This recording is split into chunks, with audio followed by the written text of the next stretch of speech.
ہزاروں سال پہلے سدوم کا شہر اپنی خوبصورتی اور بے پناہ دولت کی وجہ سے پوری دنیا میں مشہور تھا۔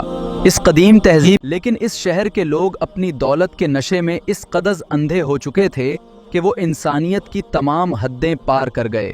تب اللہ نے ان کی ہدایت کے لیے حضرت لوط علیہ السلام کو بھیجا، جنہوں نے انہیں برائی چھوڑنے اور اللہ کی طرف لوٹنے کی دعوت دی۔ ایک دن انسانی روپ میں 3 انتہائی خوبصورت فرشتے مہمان بن کر حضرت لوط کے پاس آئے۔ یہ منظر نہایت پرسکون۔ جب شہر کے بدعنوان لوگوں کو ان مہمانوں کا پتہ چلا تو وہ شرپسندی کی نیت سے حضرت لوط کے گھر پر ٹوٹ پڑے۔